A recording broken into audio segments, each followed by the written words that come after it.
Bonjour à tous, bonjour à toutes, j'espère que vous allez tous très bien. Et bonjour Blandine, Bonjour Estelle, bonjour à tous et à toutes. j'espère que tout le monde va bien. Donc aujourd'hui on est avec Blandine Gauthier qui va nous présenter ses voyages, enfin qui va nous présenter la culture pré-inca. Euh, donc voilà, je te laisse la parole. Merci Estelle. On va peut-être attendre juste une petite minute que Oui, on tout le peut monde attendre encore une petite minute. finisse de se connecter puisque tout le monde arrive.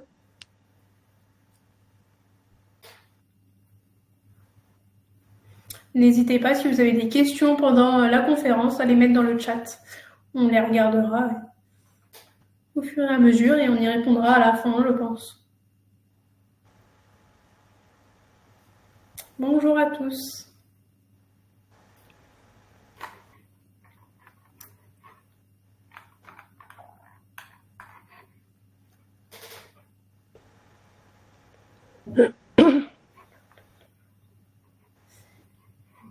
Ah, Blandine, c'est quand tu veux. D'accord. Je pense qu'on a tout le monde. Ok, bah écoute, merci beaucoup Estelle. Et puis bienvenue à tous et à toutes pour cette nouvelle conférence. Aujourd'hui, je vais vous parler d'un thème qui m'est très cher, mais qui est assez peu connu en France, que sont les cultures pré-Inca. Vous avez tous entendu parler des Incas, bien entendu, et même si ce terme nous est plus familier, en réalité, il s'agit d'une culture qui garde encore beaucoup de mystères. Mais les Incas, eh bien, voilà, sont les constructeurs du site de Machu Picchu.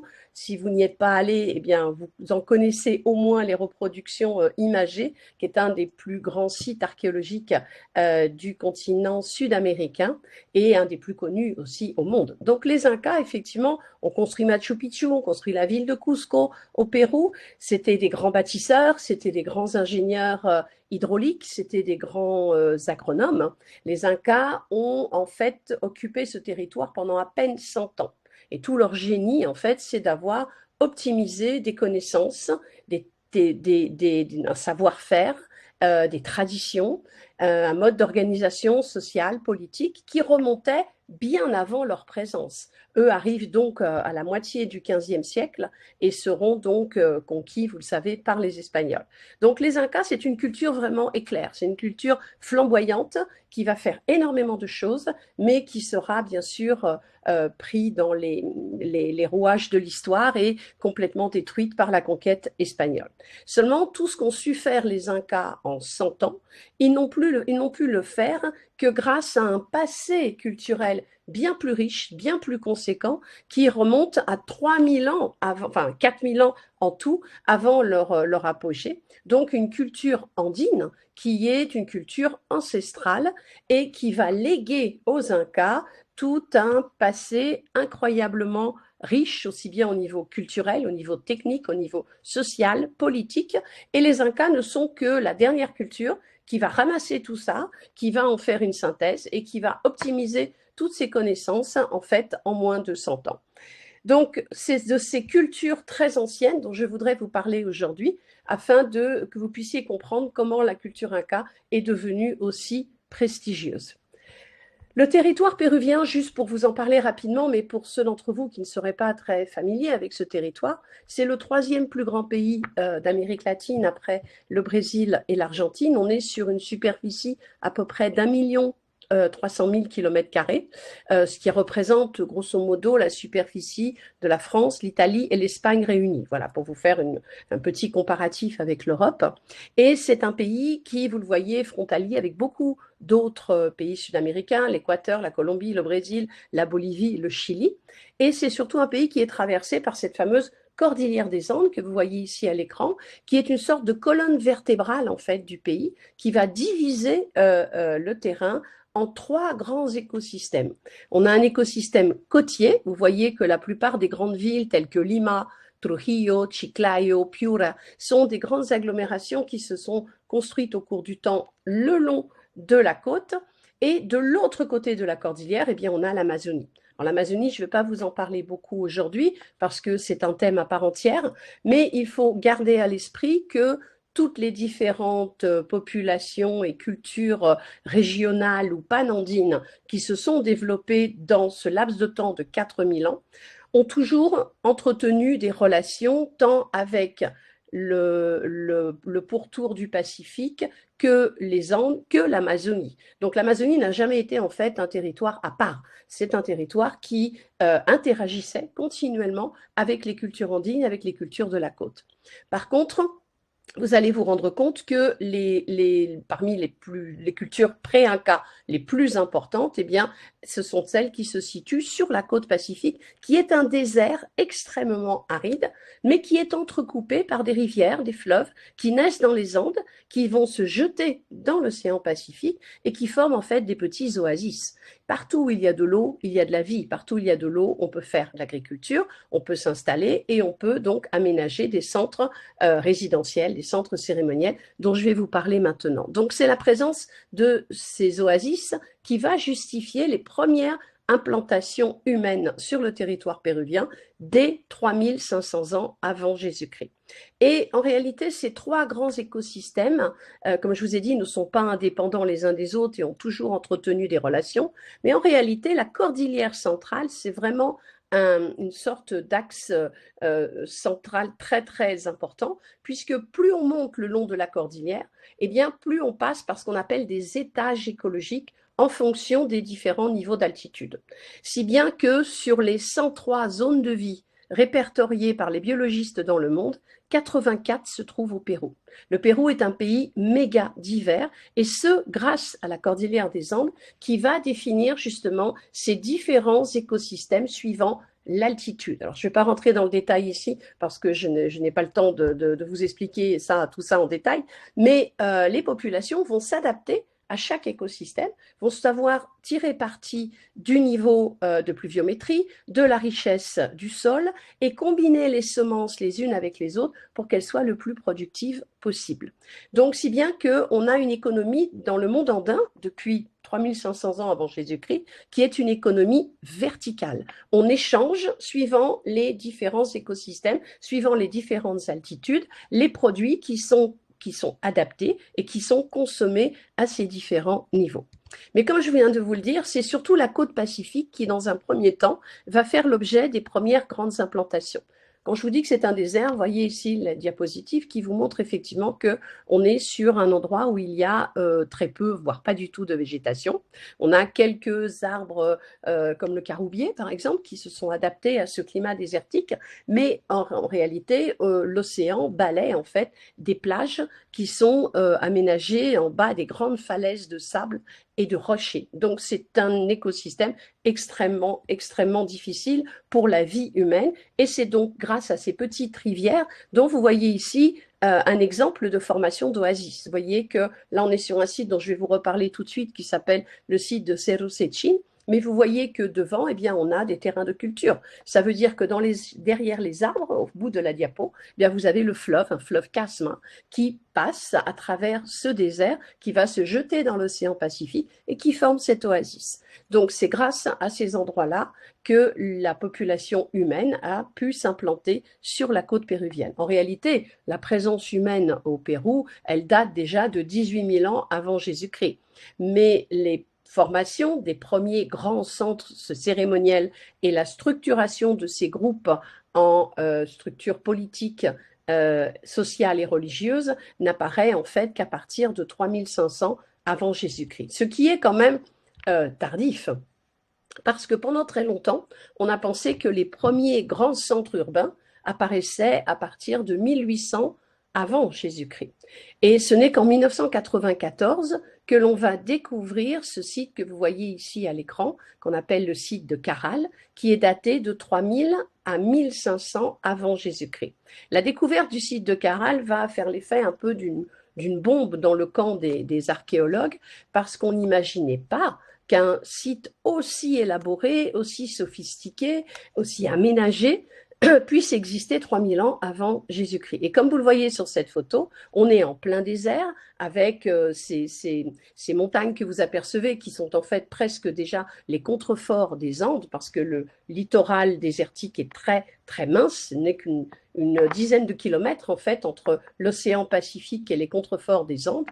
Vous voyez derrière la ligne verte qui correspond au cours du fleuve Soupé, qui donc marque cette oasis. Et la construction que vous voyez ici, ce sont des pyramides, les premières pyramides du continent sud-américain et parmi les plus anciennes de tout le continent américain.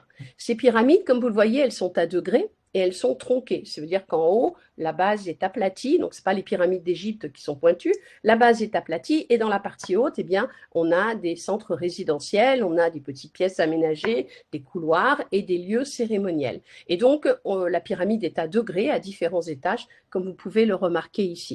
Et comme vous pouvez le constater aussi, on a une grande place cérémonielle et donc ces bâtiments vraiment religieux sont aménagés tout autour de cette place. Et le site de Caral va nous donner en fait des bâtiments vraiment très importants, comme ici le Templo Mayor, la pyramide majeure, la plus importante du site de Caral, dont vous voyez l'escalier monumental qui menait au sommet de cette pyramide. Vous voyez qu'en haut, il y a une petite coursive avec des aménagements tout autour. Mais en bas des escaliers, vous voyez aussi qu'on a une plateforme circulaire, semi-souterraine, c'est-à-dire qu'on y accède par des escaliers qui descendent au fond de la plateforme et dans lesquels on réalisait probablement des danses, on réalisait des cérémonies à caractère religieux et les gens pouvaient se placer sur le pourtour du cercle pour observer ce qui se passait à l'intérieur.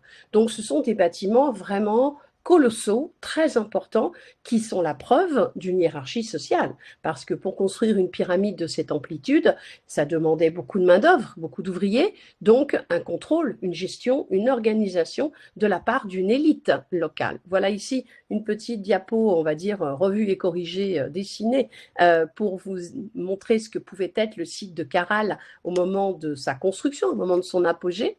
Et ce que vous observez au premier plan, vous voyez des personnages qui sont en train de faire le remblai de la pyramide.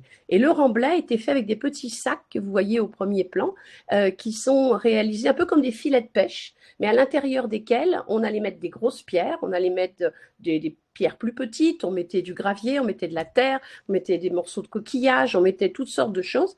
Et ces sacs, en fait, qu'on appelle des chicras, étaient disposés à l'intérieur de la structure sous forme de remblai.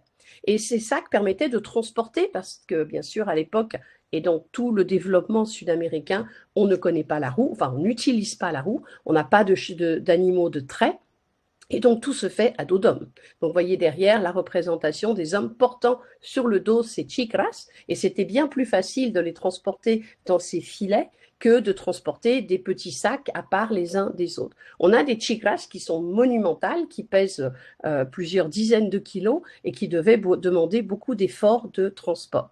Et ces chicras, dans les fouilles, on les a très bien mis en évidence et grâce aux fibres végétales qu'elles contiennent, eh bien, on a pu dater cette construction, donc qui va révéler cette date de 3000 ans avant Jésus-Christ, comme je vous dis, une date qu'on n'estimait pas possible sur le continent américain.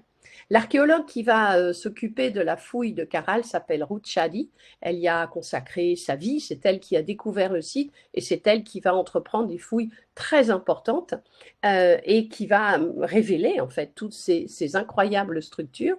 Regardez l'autre ici qui est un autre bâtiment dont vous voyez les ruines en arrière-plan et cette grande place semi-souterraine située devant la pyramide, qui était un lieu de rencontre qu'on appelle l'amphithéâtre, bien sûr, parce que pour nous, ça ressemble à un amphithéâtre, mais dans laquelle on a retrouvé des restes de petites flûtes, on a retrouvé des restes de coquillages, on a retrouvé différents éléments qui montrent que ce lieu avait été fréquenté au cours du temps par des populations et qu'il s'était passé des choses à caractère rituel.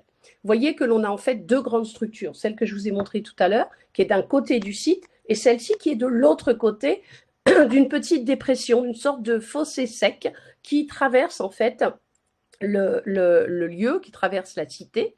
Et donc, on a en fait une division d'un côté et de l'autre de la cité. Ça, c'est très intéressant parce que cette division en deux parties distinctes, c'est quelque chose qui va continuer de se développer dans le processus d'aménagement du paysage urbain péruvien jusqu'à l'époque Inca, où on aura toujours une cité haute et une cité basse. Et vous voyez, l'intitulé vous dit ici mitad baja, donc la moitié basse. On aura le Anan et le Urin en quechua, Anan voulant dire haut, Urin voulant dire bas. Et cette façon de diviser l'espace urbain en deux moitiés répond en fait à une volonté culturelle, philosophique, qui est de voir le monde à travers une dualité.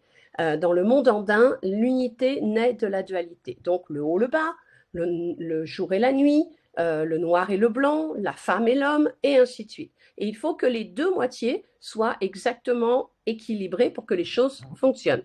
C'est lorsqu'il y a un décalage entre les deux que les problèmes commencent.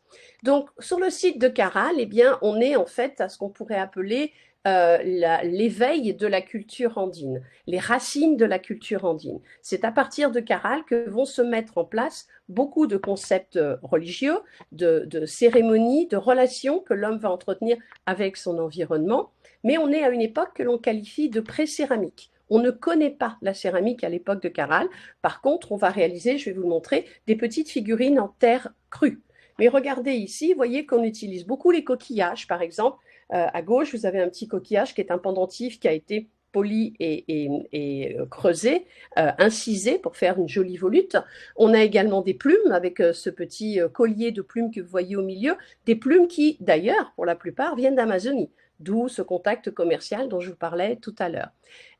Des petites fibules. À droite, on a une fibule qui était réalisée en os, du moins la tête d'une fibule, puisque la fibule, c'est la partie pointue qui sert à attacher des petits ponchos, à attacher des vêtements. On a également des pendentifs en bas à gauche qui sont faits en spondylus, dont je vais vous reparler tout de suite, et un autre petit collier en coquillage. Donc, ce qui veut dire qu'à l'époque, les biens de prestige étaient des biens qui venaient de l'extérieur, notamment de la côte.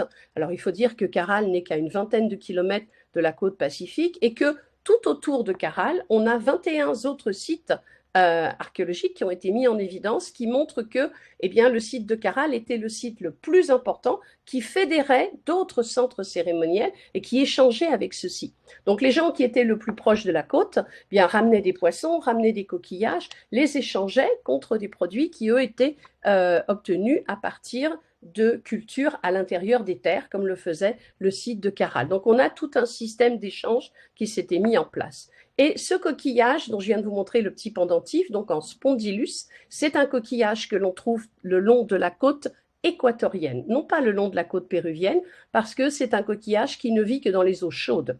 Or, la côte péruvienne est une côte qui est balayée par un courant qui s'appelle le courant de Humboldt, qui vient de l'Antarctique, qui est un courant froid.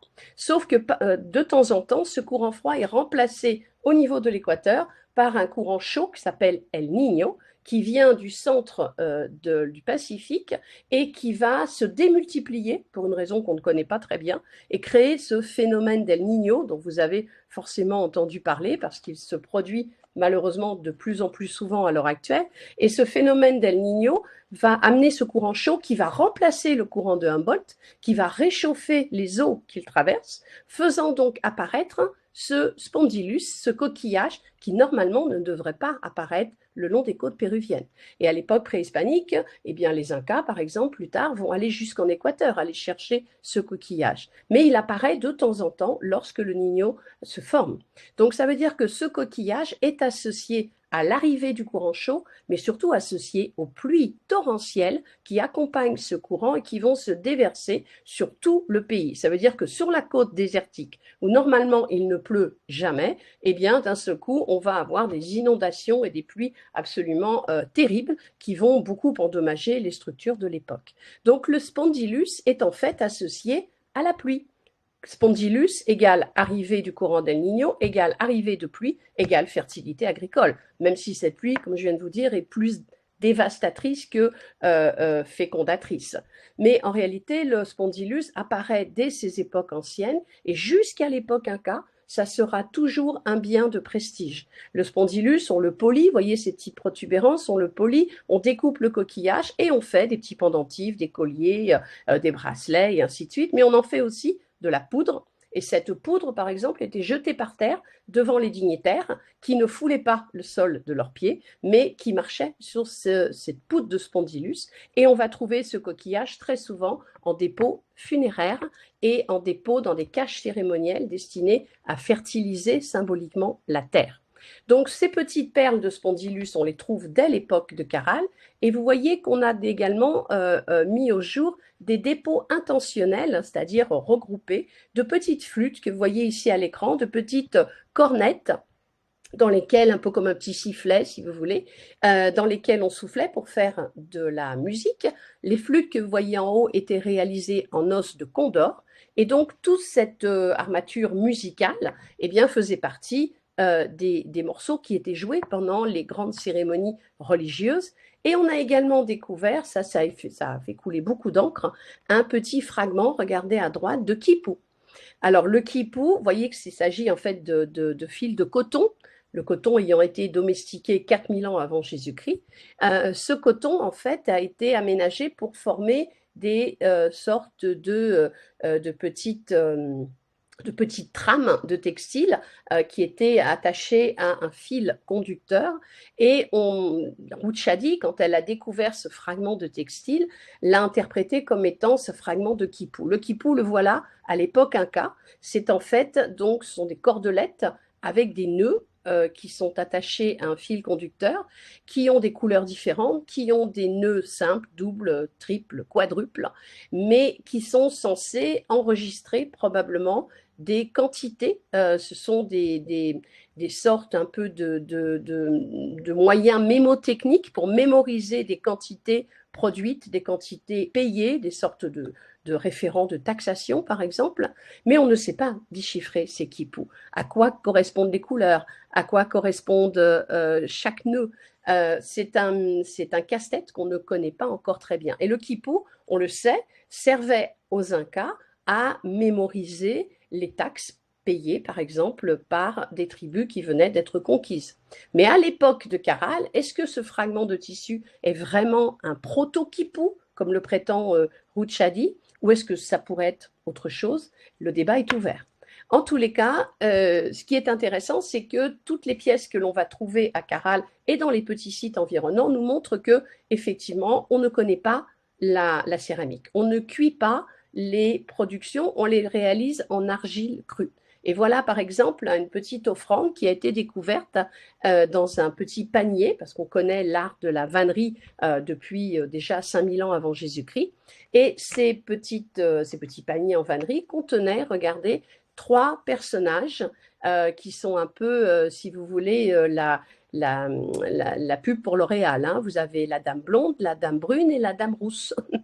Des personnages qui sont, les deux à droite sont féminins, celui de gauche serait peut-être masculin, avec des couleurs de cheveux différentes, ce qui est quand même assez amusant pour l'époque, parce que personnage blond, ça ne devait pas courir les rues, ni même les roues.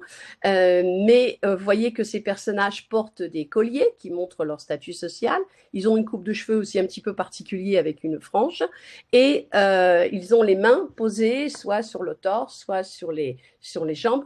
Donc, ce sont des représentations de femmes et d'hommes importants, on va dire, appartenant à un certain statut social. Vous voyez que la dame au milieu porte également des petites taches sur le visage qui pourraient représenter des larmes ou des scarifications ou des grains de beauté. Bon, on ne sait pas exactement. Mais le fait d'avoir réuni ces 3 représentations dans un seul et même panier veut dire bien sûr quelque chose, fait référence à un culte, fait référence à une croyance et peut-être à un mode de représentation de l'élite ou d'une élite qui n'existe plus, c'est-à-dire des ancêtres, des gens qui sont décédés mais à qui on va rendre peut-être un culte. Et vous allez voir que ce culte aux ancêtres, c'est aussi un autre élément du panorama andin que l'on retrouve depuis l'époque Caral jusqu'à l'époque Inca.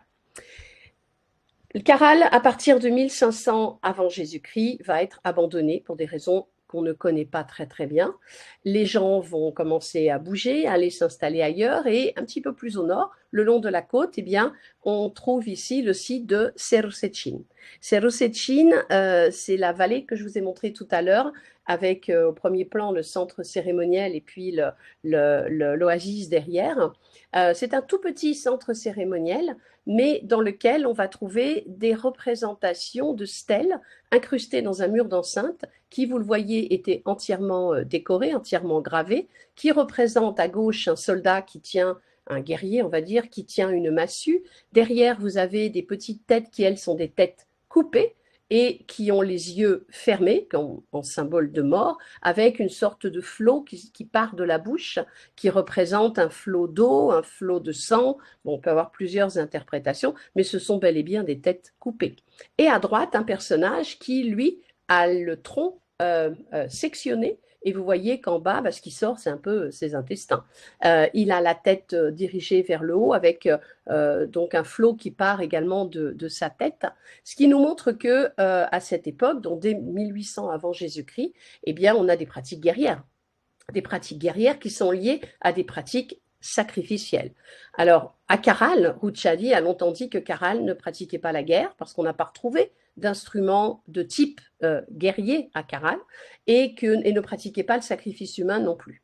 Il faut dire que dans le monde andin, le sacrifice humain est consubstantiel de la guerre. C'est la guerre qui conduit au sacrifice puisqu'on fait des captifs et ensuite on va les sacrifier dans un contexte rituel. Mais dire que Caral n'a pas connu la guerre ni le sacrifice me paraît un peu, comment dirais-je, un petit peu naïf, dans le sens où toutes les sociétés, depuis les époques très anciennes, ont pratiqué la guerre et ont pratiqué le sacrifice. Un autre site important qui, cette fois-ci, apparaît dans les Andes et non plus sur la côte à partir de 1500 avant Jésus-Christ, c'est le grand site de Chavín de Huántar. Alors, ce site de Chavín de Huántar, on le visite pendant nos voyages au Pérou, de même que Cerro Sechin et Caral. Ce site de Chavín de Huántar est situé, donc vous le voyez, dans les Andes, mais on va dire à mi-chemin entre la côte pacifique et la partie amazonienne. Quand on passe derrière le petit col que vous apercevez sur la photo, eh bien derrière, on arrive en fait du côté amazonien. Donc on est très proche du bassin amazonien, tout en étant assez proche aussi de la côte pacifique. Mais on est quand même à 3000 mètres d'altitude. Le site de Chavín en lui-même, ce n'est pas un site très important, c'est très ramassé, très condensé, c'est moins grand que Caral. Et vous voyez que les bâtiments principaux sont représentés ici devant vous avec des places souterraines, enfin semi-souterraines, pardon, mais non plus circulaires mais carrées. Mais on en a une qui est circulaire, que vous voyez ici, qui est en fait sur la droite du bâtiment principal, qui représente une des constructions les plus anciennes du site. Donc, on voit bien qu'on a quelque chose qui a été récupéré de la culture Caral. Et ce qui est important, en fait, quand on étudie tous ces sites, quand on les visite, c'est de comprendre comment tout est lié et comment toutes ces cultures, en fait, sont porteuses d'un même message. En termes de croyances, en termes de rituels et en termes d'organisation sociale. Tout est lié, tout évolue au cours du temps, mais on a un fond commun à toutes ces cultures. Et on le voit très bien dans l'iconographie et dans les représentations qui nous sont données à l'heure actuelle. Donc cette plateforme semi-souterraine circulaire, vous voyez que de l'autre côté, il y a un escalier. Quand on grimpe cet escalier, on arrive en fait à une entrée. Vous voyez le petit schéma qui vous le montre ici. Et cette entrée, en fait, est l'entrée de ce qu'on appelle l'ancien temple, qui est donc du côté de la plateforme circulaire. Et à gauche, on a le nouveau temple, qui est beaucoup plus massif, beaucoup plus structuré. C'est à partir de 800 avant notre ère que le nouveau temple va être construit, alors que l'ancien, à droite, lui remonte à peu près déjà dès 1500 avant Jésus-Christ.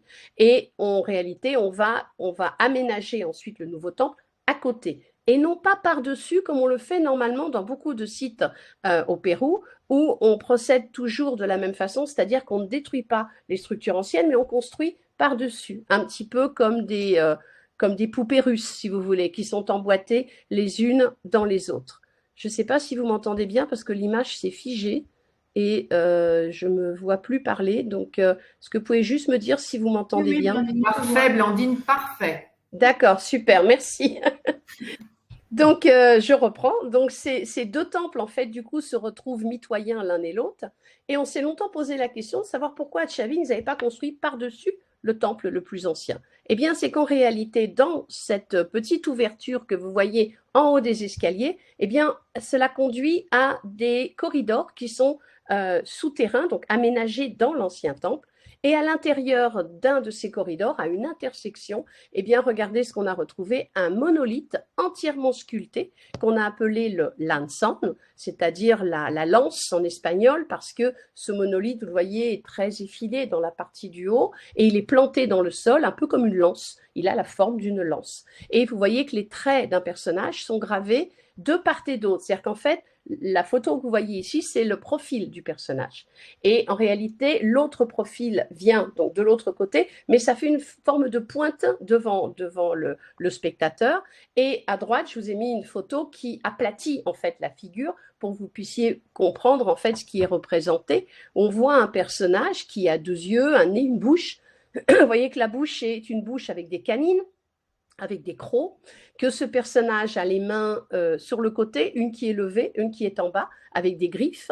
Et en réalité, ce positionnement montre que ce personnage un peu mythologique va rendre un hommage à la partie haute et à la partie basse. Et qu'il est lui-même, en fait, le fait qu'il soit ancré dans le sol, une relation symbolique qui est créée entre le monde souterrain, le monde terrestre et le monde céleste. Et lui fait la relation entre les deux.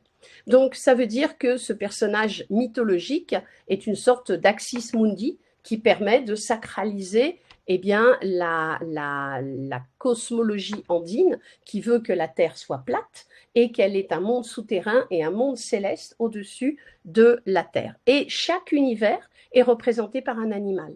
Dans le monde céleste, vous avez le condor, dans le monde terrestre, vous avez le serpent, et dans l'inframonde, vous avez le jaguar ou le puma, qui est sa contrepartie andine. Le serpent et le puma, souvent, ont une symbolique interchangeable, mais en tous les cas, ils représentent le monde terrestre et l'inframonde, et surtout l'accès à cet inframonde. Alors, j'utilise le terme inframonde qui est un petit peu pointu, mais qui évoque le monde souterrain. Donc, ce personnage mythologique est en fait une sorte basé sur un corpus anthropomorphe humain, mais vous voyez qu'on y rajoute eh bien, une bouche féline, des griffes, ses cheveux se terminent par des têtes de serpent. Bref, on est devant un personnage composite qui en réalité a été déposé là avant qu'on ne construise le temple, parce qu'on n'a pas pu l'amener dans le petit passage. Donc on a planté le lanzón et on a construit le temple par-dessus. Et pourquoi n'a-t-on pas recouvert cette structure avec le nouveau temple? Eh bien parce qu'on continuait de rendre un culte au lanzón.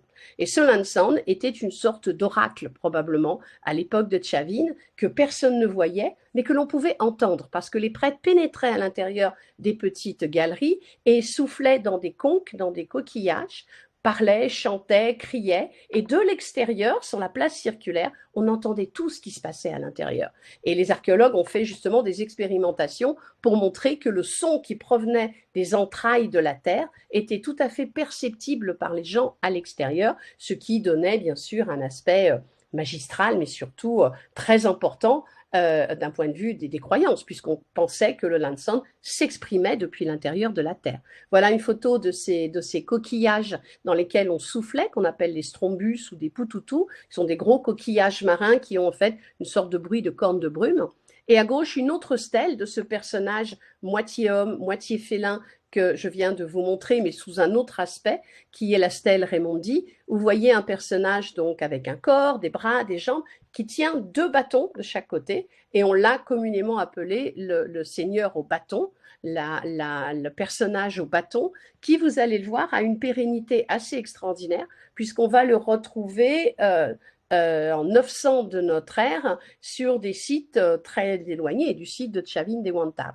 En fait, on pense que cette représentation avec deux bâtons est un symbole de pouvoir qui va se transmettre en fait de culture en culture. Et juste pour vous montrer la complexité de l'iconographie de Chavin, eh bien, c'est parce que ces personnages, moitié hommes, moitié animaliers, ont énormément de détails iconographiques. Vous voyez ici un personnage qui a la tête levée, qui regarde vers le haut, on voit sa bouche féline, il porte une sorte de bec, une sorte d'accessoire qui représente un bec de condor, et puis il tient en fait devant lui des ailes déployées de chaque côté. Et donc on a des personnages mythologiques, s'agit-il du même, s'agit-il d'un autre? Bon, tout ça est très discuté et très complexe, mais ça nous montre surtout une iconographie qui est très dense, qui est faite des tas de petits éléments de représentation dans lequel le jaguar ou le puma a une place prépondérante. Regardez à gauche, vous avez une représentation d'une autre stèle. On voit l'œil de l'animal, sa bouche avec ses deux canines qui se croisent. Et puis en bas, une autre représentation de ce même personnage avec des petits cercles sur le corps qui représentent les taches du pelage du jaguar. Donc il faut surtout comprendre que le jaguar vit principalement en Amazonie, que les gens des Andes n'en avaient probablement jamais vu de leur vie, mais il n'empêche que cette figure devient une sorte de figure mythologique représentant la puissance, le pouvoir, l'agressivité, et qu'elle est liée bien sûr au sacrifice humain. Et à droite, vous avez des têtes justement de ces hommes félins que l'on va trouver, si vous regardez bien la diapositive en haut à droite, vous voyez qu'on a une tête vaguement humaine avec un tenon derrière.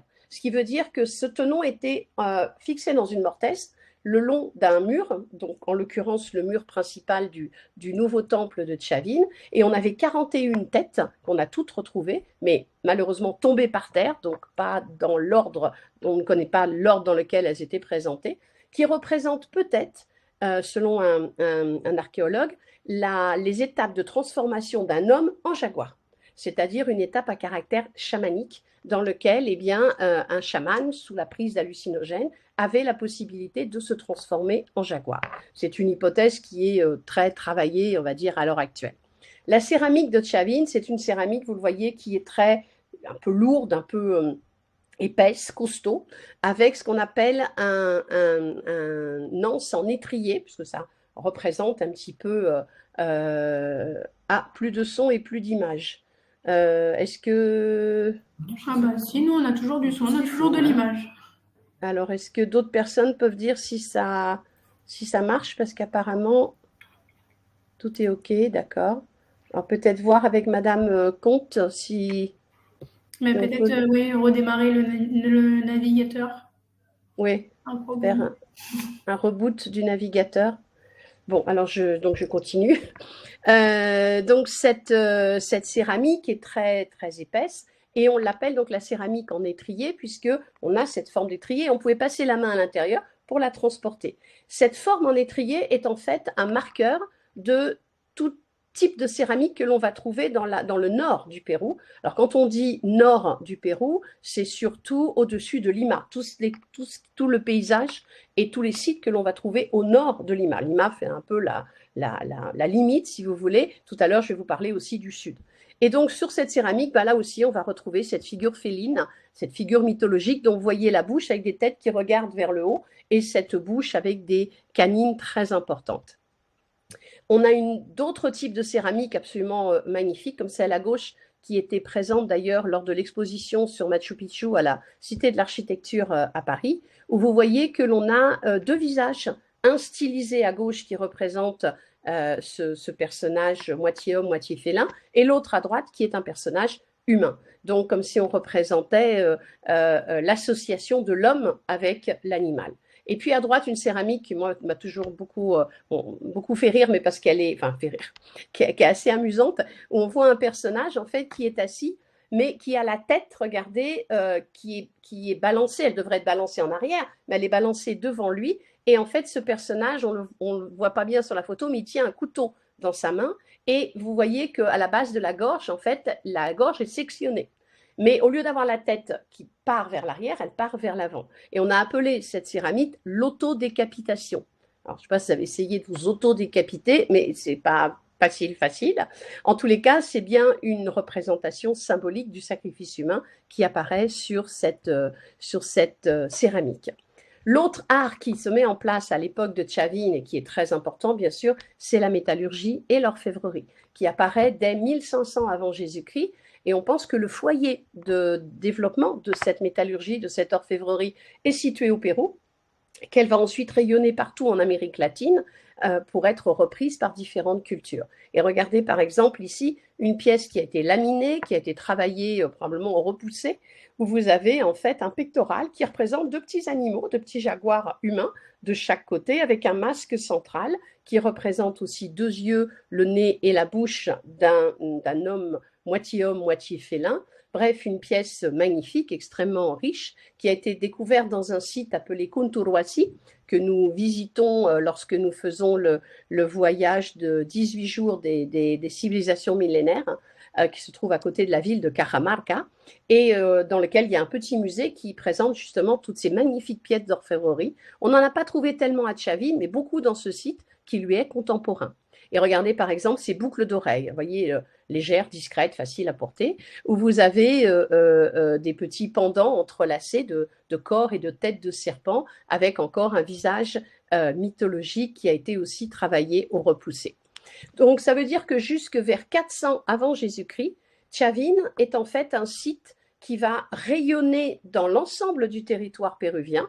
Je vais vous montrer tout à l'heure, en fait, on en a des répercussions jusque dans le sud du Pérou, et on appelle ça en fait une culture panandine, parce que du Chavin, on va en trouver partout sur le territoire.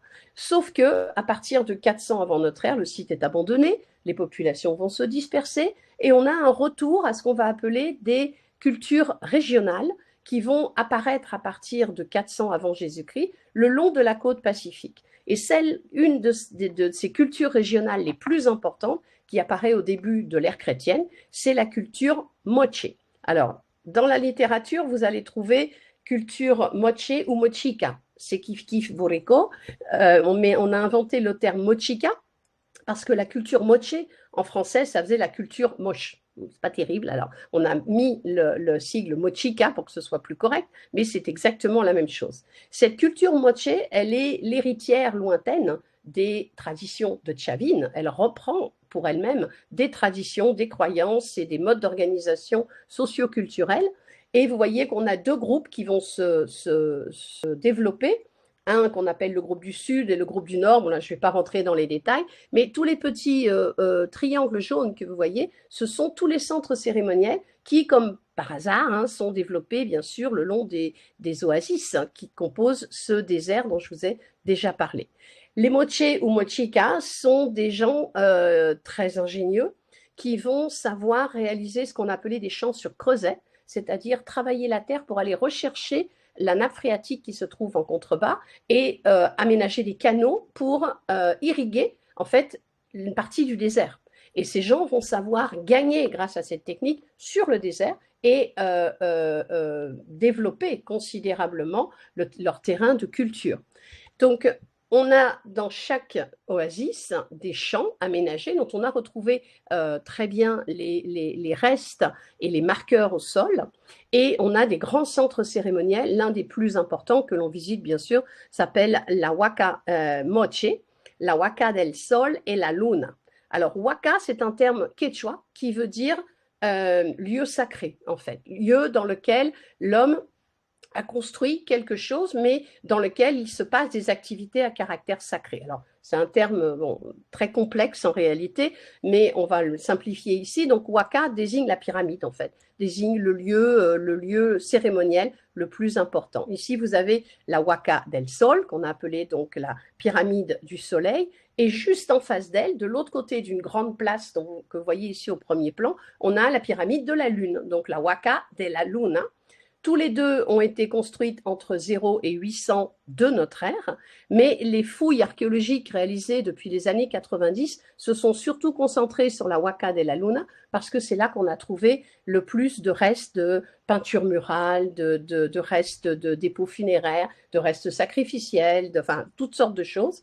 Et vous voyez que derrière, on a une petite montagne qu'on appelle le Cerro Blanco, donc le Mont Blanc en toute modestie, qui n'est pas sans intérêt parce que si on a choisi cet endroit pour aménager ce centre cérémoniel, c'est parce que la montagne qui est derrière est une montagne sacrée. La montagne, c'est aussi une huaca. La huaca, ce sont aussi des éléments du paysage. Et donc, on a une relation très étroite entre la montagne et le centre cérémoniel.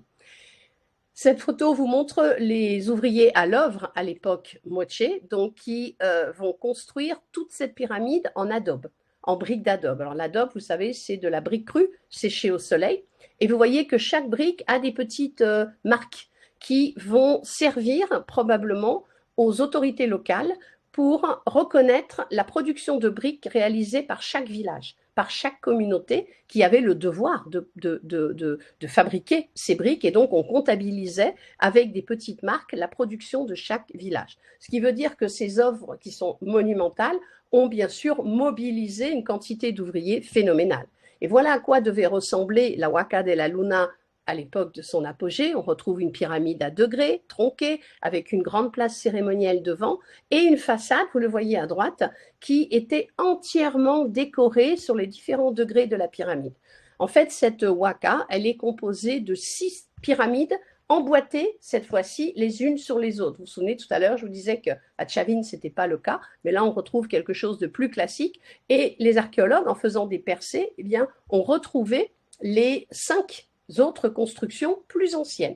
Donc, à chaque fois, on remblait et on reconstruit par-dessus. Et ici, vous voyez, par exemple, donc la façade qui elle-même a été scellée à un moment donné, c'est-à-dire qu'on a tout recouvert avec de la boue, avec des graviers, et on a caché la pyramide quand on a abandonné le site. Du coup, eh bien, les décorations extérieures ont été très bien préservées. Alors, il faut dire, comme je vous ai dit, sur la côte, il ne pleut jamais, donc pas de risque d'endommager les couleurs avec l'humidité, mais surtout parce qu'avec le remblai, eh bien, tout était bien préservé. Et voyez, à gauche, on a un grand panneau avec de multiples représentations, enfin très denses, très touffues. On a des animaux, des personnages, plein de choses. Et une petite pièce ici avec une porte sur le côté qui était toute petite, dans laquelle il y a une place pour environ 2-3 personnes, qui était probablement une sorte de sacristie, je mets ça entre guillemets, de lieu où on se préparait pour la cérémonie et pour probablement des actes sacrificiels. Parce que les mochés, en termes de guerre et de sacrifice, sont très développés, on va dire, et nous présentent des images qui sont assez peu équivoques.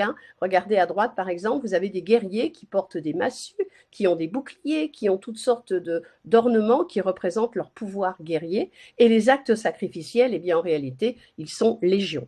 Et ce mur avec toutes ces décorations est en fait une scène, représente un mythogramme, c'est-à-dire un épisode mythologique qu'on ne connaît pas, sur lequel on n'a pas le récit exact, mais qui met en scène justement des guerriers, des animaux, des constellations, des éléments de pouvoir, qui doit pouvoir en réalité se lire, se déchiffrer. Ce sont des pictogrammes, ce sont des logogrammes, mais qui représentent des choses que les gens à l'époque étaient à même de lire. Donc effectivement, on n'a pas d'écriture chez ces sociétés-là, mais on a un système imagé qui est très riche et qui permettait de transmettre beaucoup de messages et de concepts. Et donc, quand on pénètre à l'intérieur de la pyramide, eh bien, on va retrouver les étapes plus anciennes de construction et regarder les murs intérieurs. Donc là, on a l'étape 4 et l'étape 5, qui, encore une fois, grâce au remblai que vous apercevez dans le coin en bas à gauche, eh bien, ont permis de garder les couleurs intactes. Et ce que l'on va trouver, regardez le personnage principal qui est illustré sur ces murs intérieurs, on l'appelle Ayapaek. Alors, c'est un mot qui a été donné par un archéologue qui s'appelait Rafael Larco, qui est une sorte de monstre avec des yeux un peu globuleux, avec une bouche énorme et avec des crocs, des canines, qui est en fait qui est issu de ce personnage mythologique dont je vous ai parlé de la culture chavine.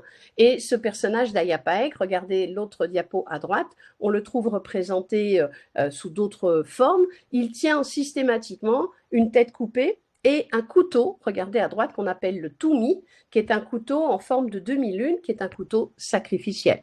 Donc ce personnage d'Ayapaek, qui est omniprésent dans l'iconographie moche, représente le pouvoir sacrificiel, le pouvoir guerrier et le pouvoir donc du souverain, de la personne la plus importante qui réalisait ces actes sacrificiels.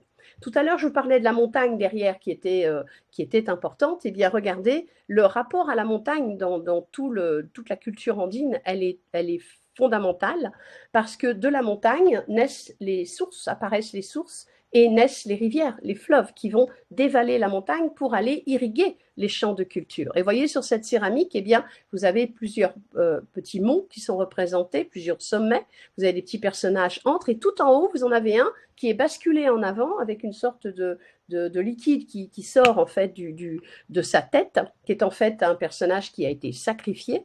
Pourquoi? Eh bien parce qu'en haut de la montagne, on a l'eau, mais quand on sacrifie, eh bien, il y a un épanchement de sang. Et le sang est destiné à fertiliser la terre. Donc l'eau et le sang sont en fait deux symboliques interchangeables. Et quand on va sacrifier des gens en haut des montagnes, on va symboliser bien sûr l'arrivée de l'eau et la fertilité de la terre. Donc la montagne, l'eau et le sacrifice sont des éléments qui sont consubstantiels, qui sont liés à travers une même chaîne sémantique. Du coup, on a des représentations beaucoup plus stylisées, par exemple, comme cet escalier qui figure la montagne, donc la hauteur de la montagne, qui figure aussi la pyramide, qui n'est en fait qu'une sorte de contrepartie symbolique de la montagne, et la volute que vous voyez en haut, qui est eh bien, la représentation de l'eau, du liquide, qui apparaît depuis la montagne, qui va donc aller fertiliser la terre, mais qui évoque aussi le sacrifice humain.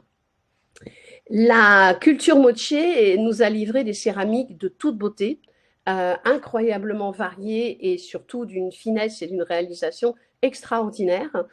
Quand on visite le musée Larco, par exemple, à Lima, on a accès aux entrepôts du musée, ce qui est assez exceptionnel pour un musée. Et à l'intérieur, vous pourrez vous rendre compte de la quantité absolument phénoménale de pièces de céramique qu'on a retrouvées partout sur le territoire moche. Regardez par exemple à gauche, ici, vous avez un corps d'un personnage qui tient une sorte de petit tambour avec une massue dans sa main, mais la tête, elle, c'est la tête d'un renard. Donc on a des animaux qui appartiennent au panthéon mythologique, qui sont représentés sous forme anthropomorphe. Donc on a encore une fois un mélange de traits animaliers et de traits anthropomorphes.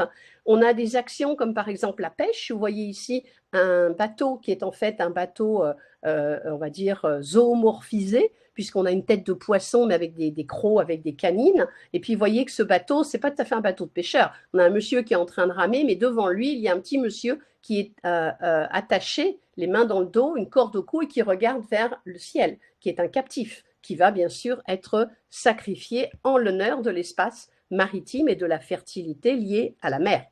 On a de très jolies représentations beaucoup plus géométriques, beaucoup plus stylisées, comme par exemple ce coquillage figuré ici avec des lignes extrêmement fines qui se rassemblent sur le devant du coquillage. Et à droite, des actions de la vie quotidienne, comme par exemple ici, eh bien, les fours que l'on creusait à même la terre, dans lesquels on faisait des petits trous, et voyez les gens qui soufflent par des cannes à l'intérieur de ce four pour maintenir en fait le degré de fusion du charbon de bois à l'intérieur, qui va permettre eh bien, la fusion du métal et la réalisation de pièces d'orfèvrerie. On a également les mortiers représentés ici pour réaliser les poteries. Donc, vous voyez une dame et un monsieur qui sont en train de remplir ce mortier et de fabriquer la base pour la céramique. Et puis, les moches ont aussi surtout été célèbres par leur volonté de représenter des visages humains. Dans beaucoup de cultures andines, les visages humains sont extrêmement stylisés, très géométriques, très minimalistes, alors qu'ici, regardez, les visages, on représente la ride du lion, on représente des expressions de la bouche, des pommettes, du regard. Donc, on s'intéresse vraiment aux traits humains en tant que tels et on cherche à les représenter à travers des expressions particulières. Et on a toute une variété, comme vous le voyez ici, de pièces de céramique pour vous montrer à quel point l'art de la céramique était extrêmement développé chez les moches, et elles vont nous donner des pièces de toute beauté, que ce soit dans les musées du Nord ou à Lima, on ne se lasse pas de les avoir. Et une autre petite particularité que les touristes apprécient toujours beaucoup, ce sont les céramiques à caractère érotique, où vous avez, regardez, un monsieur ici, et bon, je ne vous détaille pas, vous connaissez très bien, ils avaient découvert l'art du Kama Sutra bien avant nous et connaissaient absolument toutes les positions. Bien sûr, ces représentations à caractère sexuel ont aussi toute une symbolique liée à la fertilité, fertilité masculine, fertilité féminine, fertilité de la terre. Et voici par exemple une scène d'accouchement, donc pour le coup très réaliste aussi. Et on voit bien que dans l'art moche, on peut donner dans du très stylisé, très géométrique et un peu conceptuel, mais on a aussi des choses de la vie quotidienne, tout simplement, comme ici, un accouchement avec une dame et la sage-femme qui est en train donc d'aider à cet accouchement. Dans l'art de la métallurgie aussi, les motiers vont nous laisser des pièces sublimes, comme ce couteau à droite, par exemple, qui est donc un couteau sacrificiel. Là, une dernière céramique qui est noire, donc ça c'est très étonnant chez les motiers, parce qu'en général elle est bichrome, qui représente un canard, mais un canard qui porte un bouclier et qui porte une massue, donc un canard, on va dire, guerrier. Et dans l'art de l'orfèvrerie, les motiers vont exceller pour réaliser des pectoraux, des couronnes, des bracelets, des boucles d'oreilles. Alors regardez la taille des boucles d'oreilles qui sont faites en or avec des incrustations de petits morceaux de turquoise et de coquillage qui représentent deux guerriers. Et donc ça voulait dire que les dignitaires avaient des boucles, des trous dans les lobes d'oreilles qui étaient très grands. Souvent les lobes leur tombaient jusqu'au niveau des épaules. Et plus la boucle d'oreille était grosse, plus le statut social de l'individu était important. Donc les boucles d'oreilles sont comme une sorte de marqueur justement du positionnement social. Ici une autre pièce qui représente notre ami Ayapaek, donc ce personnage moitié homme, moitié félin, mais qui est en interaction avec des personnages mythologiques. Et ça, c'est, on va dire, des céramiques beaucoup plus précises qui illustrent encore une fois des mythogrammes, donc des épisodes mythologiques sur tout le pourtour de la pièce. Et en 1987, on va faire une grande découverte au Pérou, juste au nord de la Huaca del Sol et la Luna dont je viens de vous parler, sur un site qui s'appelle le site de Sipan, qui ressemble à ça à l'heure actuelle. Donc la photo que je vous ai mise en haut à gauche, c'est-à-dire des restes de pyramides, mais bien sûr érodés à cause du temps passant, même si le manque de pluie a permis de garder les structures. À droite, on vous l'a reconstitué tel qu'était le centre cérémoniel à l'époque de son apogée. Sipan est donc contemporain de la Huaca del Sol et la Luna, sauf que vous voyez les deux pyramides, la photo en haut à gauche, et devant la pyramide la plus pointue, vous avez une sorte de plateforme, on voit des restes de bâtiments aménagés, qui est une plateforme funéraire, dans laquelle, par un beau matin en 1987, eh bien, on va découvrir tout à fait par hasard, et juste avant qu'elle ne soit pillée par des pilleurs de tombes, une tombe richissime, intacte, inviolée, d'un dignitaire que l'on va appeler le seigneur de Sipan.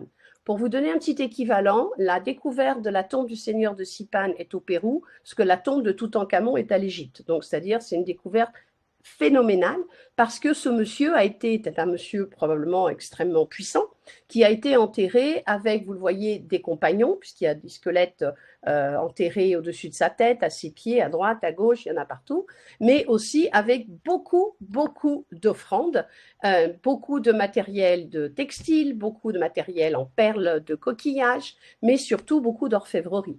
Et regardez ici quelques petits exemples. Alors, je ne vous ai pas tout mis parce qu'on pourrait en faire une conférence à part entière, mais regardez ici ce qu'on appelle un protecteur coxal, qui est notre ami Ayapaek, donc cette divinité moitié homme, moitié féline, qui tient une tête coupée, qui tient le couteau, et elle est représentée sur une forme en demi-lune, et ça, c'était relié en fait à une plaque qui avait une forme en demi-lune, et que l'on fixait sur l'arrière du dos, en haut du coccyx, pour protéger le bas du dos des coups qui étaient donnés lors des combats avec des massues, parce qu'on se bat en combat rapproché, bien sûr.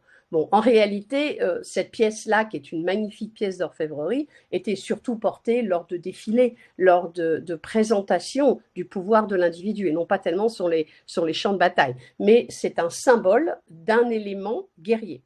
Et le sceptre qui était tenu dans la main du dignitaire représentait une pyramide, et vous voyez que sur la partie plate de la pyramide, eh bien, on a sculpté un petit personnage qui tient une lance, qui est dirigé en fait vers un autre monsieur qui, lui, est assis par terre, qui regarde d'un air implorant le dignitaire. Et derrière ce personnage assis, on en a un autre, un petit, qui a la main sur son épaule comme s'il le poussait, qui est en fait le guerrier qui a fait le captif et qui le présente au dignitaire pour qu'il soit exécuté. Dans le monde andin, comme dans le monde américain en général, on ne tue pas sur le champ de bataille, on fait des captifs que l'on ramène à la pyramide, au centre cérémoniel, pour qu'ils soient exécutés dans les convenances requises, c'est-à-dire pour que les dieux soient présents et reçoivent l'offrande avec tous les honneurs qui leur sont dus.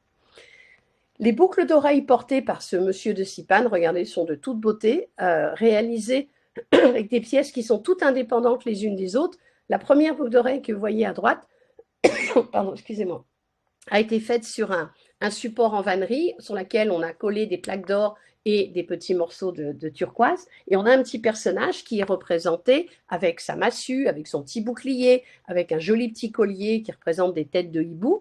Mais tout ça, c'est de la miniature. Tout ça, c'est vraiment rikiki.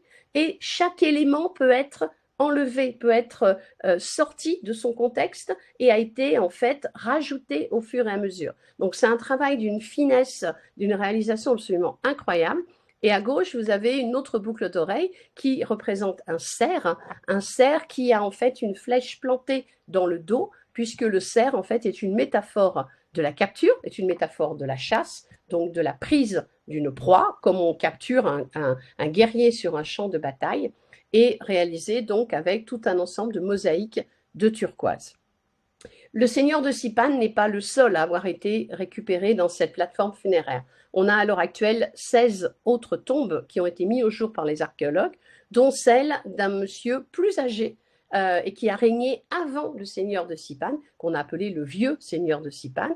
Et regardez par exemple à droite, ça c'est un élément d'un collier, d'un énorme collier qu'il portait autour du cou et qui représente un visage qui est en fait fixé sur le corps d'une araignée. Vous voyez les pattes en fait qui vont être représentées sur une toile d'araignée en fil d'or. Et à gauche, un homme crabe, donc une autre composante du panthéon moche, qui devait être fixé, lui, sur un étendard. Et donc, on a le visage humain, mais regardez le corps avec les pattes qui sont complètement celles d'un crustacé. Donc, les moches ont un panthéon incroyablement riche et varié et ont une forme d'obsession, on va le dire un peu quand même, pour le sacrifice humain, qui a été représenté sur cette céramique. Ça, c'est le déroulé de la céramique que je vous montre, où vous voyez, pour le faire rapide, en haut, vous avez un guerrier, un dignitaire qui reçoit une coupe d'un prêtre qui est plus bas que lui, qu'on a appelé le prêtre oiseau parce qu'on a une aile qui est développée à l'arrière de son corps, qui lui présente une coupe qui est remplie de sang. Et cette coupe, en fait, elle a été remplie en bas de la représentation. Vous voyez, on a une ligne qui fait une démarcation entre un espace souterrain et un espace terrestre. Et en bas, on a un guerrier qui plonge la main dans le cou d'un monsieur qui a les mains attachées devant lui et qui va donc sortir le sang qui sera ensuite mis dans la coupe et apporté au dignitaire principal. Donc, on voit bien que c'est le souverain qui prenait cette coupe. Alors, qu'est-ce qu'il en faisait? On ne sait pas trop. Peut-être qu'il versait le sang par terre en symbole de fertilité. Peut-être qu'il buvait le sang également. Peut-être qu'il faisait les deux. En tous les cas, c'est lui qui va réaliser le cérémoniel à caractère sacrificiel. Et les scènes de sacrifice, elles sont légion dans le monde moche et tout à fait facilement repérables. Vous voyez à droite, par exemple, notre Ayapaek qui tient un monsieur par les cheveux et qui lui tranche la gorge.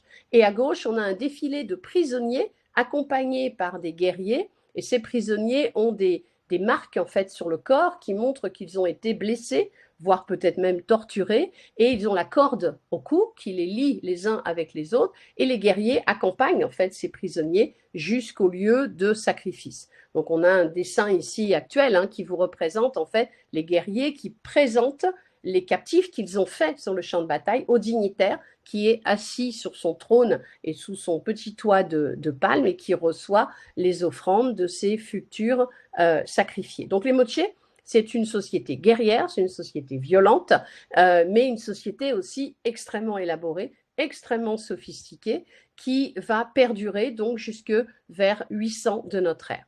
L'autre site que l'on visite aussi pendant nos voyages, qui se trouve à côté du site, dans la région du site de Sipane, s'appelle la Huaca Cao Viejo, sur le site del Brujo. Eh bien, là, on a des petites pièces avec des jolies peintures qui ont survécu au temps grâce au remblai, puisque cette pyramide aussi a été construite 6 fois de suite.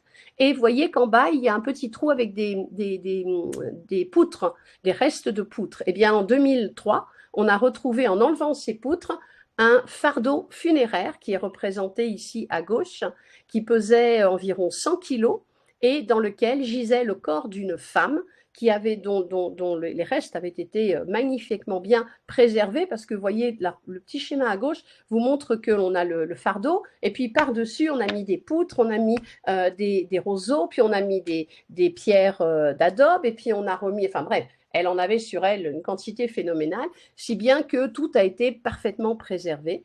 Et on a été très surpris de voir que cette femme, eh bien, elle avait un bâton d'un côté de son corps, un bâton de l'autre côté. Ça rappelle le dieu au bâton qu'on a vu à Tchavin, qui représente bien sûr son pouvoir. Elle a une quantité de bijoux, de couronnes, de colliers qui montrent qu'en réalité, elle était incroyablement puissante. Cette femme était une reine, était une souveraine. Et on a du coup révisé, voilà son squelette ici, et ce qu'on a pu mettre en évidence, c'est qu'elle était enceinte au moment de son décès. Donc peut-être est-elle morte des suites de son accouchement. Bon, il y a tout un débat autour de cela. On a retrouvé des tatouages, regardez, sur sa peau. Ça, c'était aussi une grande découverte parce qu'on avait assez peu de restes humains prouvant la réalité du tatouage à l'époque préhispanique. Donc on a des serpents, on a des araignées, on a des poulpes qui sont dessinés sur son bras et sur ses mains. La quantité d'ornements de nez qu'on appelle des narigueras, vous voyez qu'il y a deux petites pointes qui permettent en fait de fixer ça sur la paroi nasale et qui couvrent la bouche, qui sont faits en or et en argent, parmi les plus belles que l'on possède dans le monde moche. Et donc cette femme avait un pouvoir incroyable. Donc on s'est rendu compte qu'en fait, à l'époque préhispanique, les femmes accédaient à des très hautes fonctions politiques et religieuses.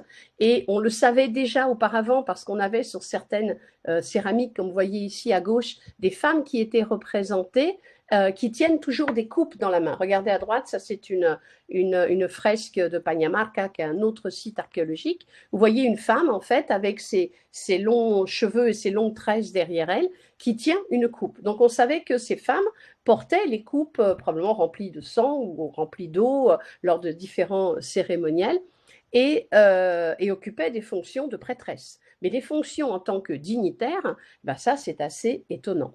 Et donc la culture moche, à partir de 800, elle s'écroule, les sites sont abandonnés, bon, encore une fois, les gens vont bouger, vont se recomposer, et on a une nouvelle culture qui apparaît, qui est la culture Lambayeque, qui va être présente donc au nord de Trujillo, plus vers la ville de Chiclayo, et on a des sites comme par exemple le site de Chornoncap, dans lequel on va mettre en évidence un dépôt funéraire qui apparaît ici à gauche, dans lequel on va trouver une femme qui a été déposée en fardeau funéraire, c'est-à-dire avec beaucoup de tissu autour d'elle et déposée en position fétale, assise, avec des serviteurs autour d'elle, et on a reconstitué son visage que vous voyez ici à droite. Donc dans la culture Lambayeque, on a une production d'orfèvrerie et de métallurgie absolument spectaculaire. La céramique est de moins bonne qualité, enfin moins spectaculaire que celle des moche, mais par contre l'orfèvrerie est étonnante. Et cette femme était une souveraine. Donc là aussi, chez les Lambayeque, on voit que le rôle de la femme était encore une fois beaucoup plus important que ce qu'on imaginait jusqu'à présent. Et on a retrouvé de très jolies offrandes, comme vous le voyez ici, dans la tombe de cette dame. À gauche, vous avez une représentation en miniature, parce que ça fait à peine 5 cm, d'un petit trône avec un petit personnage assis au milieu, des représentations d'oiseaux stylisés avec des incrustations de coquillages. Et à droite, eh bien, un petit personnage placé sous un dais, sous un petit toit pentu, réalisé en or au repoussé. Et chez les Lambayeque, vous vous souvenez du couteau en 2001 dont je vous ai dit qu'il était le couteau sacrificiel par excellence? Eh bien, on va orner le manche du couteau avec, regardez, un personnage qui va devenir une sorte d'égérie un peu de l'iconographie Lambayeque qu'on appelle Naimlap. Et ce personnage est très facilement identifiable parce qu'il a les yeux allongés avec une couronne, regardez, très joliment réalisée en filigrane d'or, avec des boucles d'oreilles, avec des incrustations de turquoise. Donc ces couteaux-là, bien sûr, n'étaient pas des couteaux utilitaires et ont été déposés dans des contextes funéraires. C'est là qu'on les a retrouvés. Mais on a des dépôts funéraires absolument phénoménaux chez les Lambayeque. On a même ouvert un musée particulier pour ces dépôts funéraires Lambayeque parce qu'ils sont vraiment tout à fait, enfin, très très importants, avec des pièces très importantes, et on déposait des masques sur les visages des gens, comme ce masque-là qui était en or, travaillé, donc laminé, travaillé au repoussé. Mais vous voyez qu'on a de la peinture sur le masque. Ça veut dire qu'on peignait le masque de couleur rouge, de couleur bleue, de couleur blanche, ce qui est assez surprenant pour nous en tous les cas. Et donc ce Naimlap, cette divinité omniprésente chez les Lambayeke, toujours facilement identifiable grâce à ses yeux en amande, apparaît également sur les masques mortuaires. Et la céramique des Lambayeke, vous voyez, elle est moins éblouissante, elle est moins variée que celle des moche. On appelle ça des wako-rei. Donc, wako, c'est le vase qu'on trouve dans les waka, donc les dépôts funéraires des lieux sacrés.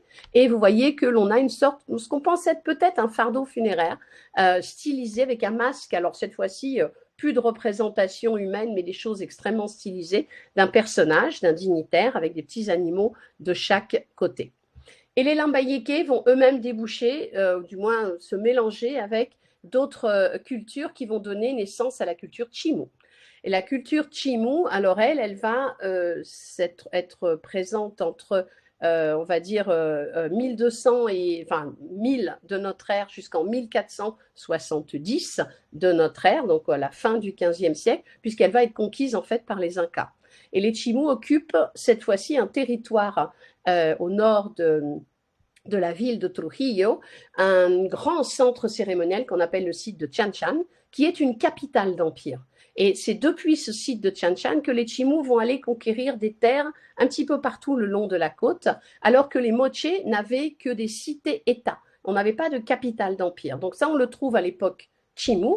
Tout part de Chanchan. Et voyez les palais, une représentation, une maquette ici, des 10 palais que l'on a trouvés à Chanchan, qui sont immenses, avec des réservoirs d'eau, des places principales, des lieux de stockage, des lieux cérémoniels, et une culture extrêmement élaborée, extrêmement développée. Vous voyez ici le dessin qui vous montre le mur d'enceinte du palais, avec à l'extérieur les habitations des gens du commun. Donc bien sûr, tout le monde ne rentrait pas dans chaque palais.